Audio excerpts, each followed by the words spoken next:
Sorry about that. Hey guys, welcome back to my channel. I did say this morning that I was going to do more than one video, and the first one was a what I've been up to, and yeah. In this video, I wanted to go over a little bit more about pop culture magic. I'm at work, so excuse me. But I wanted to go a little bit into more detail than what I did in my video for Witches of the Moon, which if you have not seen that, I will post a link below in the description of where I talked about pop culture witchcraft and how I use it and how I view it.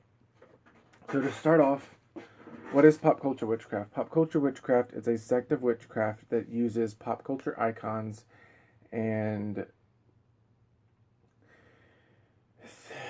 images from the media, social media, or movies, books, songs to create spells and rituals and to create magic. So I think it's more of a creative way and a more modern way to come up with spells is gaining off of pop culture.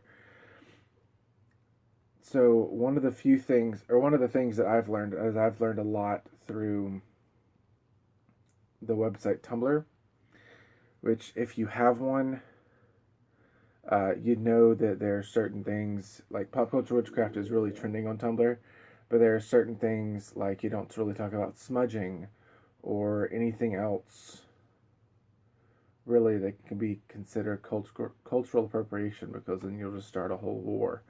And it's not a fantastic thing to go through or experience. But there are tons of, you can type in pop culture witchcraft in Google and find a lot of information.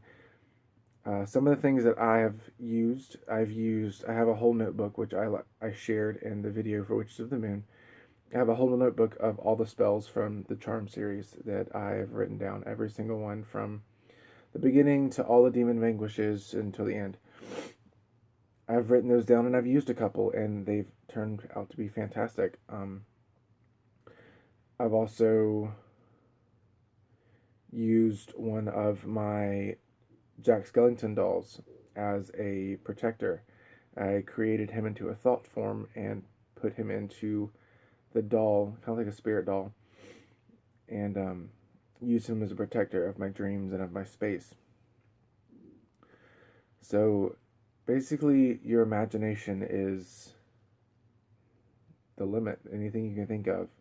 If it pertains to pop culture, you can get inspiration from songs. There are a ton of people and ton of spells out there that are written from song lyrics. You can get inspiration from books. I know there are a few fiction books that I read that I take some of what they do in their magic and visualization wise, and I implement it in my craft. I do a lot of stuff from movies and anime, and that sounds kind of childish, but I love anime. And so a lot of things that happen, like magic sequences or things that happen in anime that I feel that I could use in my visualization practice or my meditation or shielding or manipulation of energy. I try it out, I experiment with it, write it down, and see what the results are. I'm always researching and writing things down. Is the best way to do it, because if you don't, you'll forget what you're doing. And that's my case. So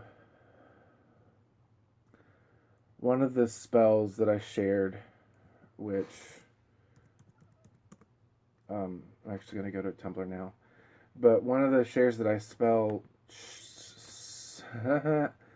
that I shared was Rapunzel's healing spell.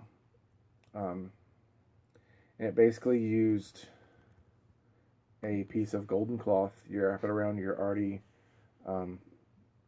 fixed up wound, and you sing the song. And while you sing her song, you visualize that cloth glowing.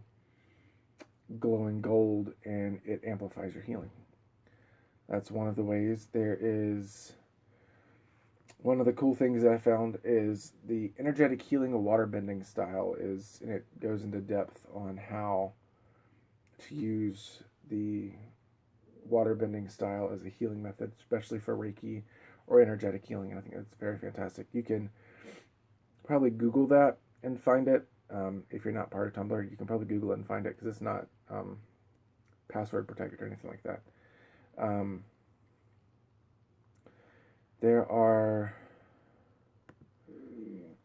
potions and spells based on Harry Potter. I know that sounds weird, but you know, you gotta try it out. Tell people not to knock it until they try it. At least when it comes to magic. There's a voice theft curse based on Ursula and the Mermaid. So, I mean, if you go and type in Pop Culture Witchcraft on Tumblr, you're going to find a ton of these things. And a lot of them are, like I said, based on movies, books, songs, anime, anything you can think of. There are even those, I am kind of included in it, that idolize or create deities or create energetic guardians that are based on personas that are in movies. Like at one point in my practice, I was working with or trying to get to know Jack Frost from Rise of the Guardians because I thought he was a really cool character and I wanted to work with him and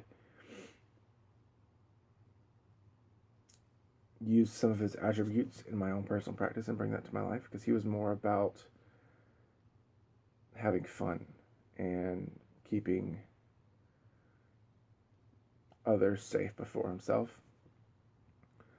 So I thought that was really something that I really needed to implement in my practice at the time because at that time I was in like one of those low dips. But yeah, I actually, one of my patrons or one of my guides that I work with is Merlin. And is not really based on any TV show or movie. I don't know if that's considered pop culture or not, because I do see him as what he is in books, in studies of Merlin and Arthurian lore. That's how I see him, as the wise sage and sometimes the crazy seer, the madman seer. So there's a lot of things you can do with Pop Culture Witchcraft.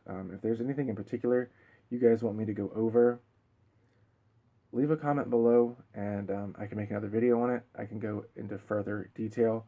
I can, once I get what I want set up, I can probably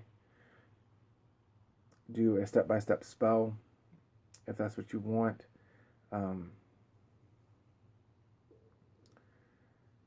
And we can go from there. I can show you my messy altar.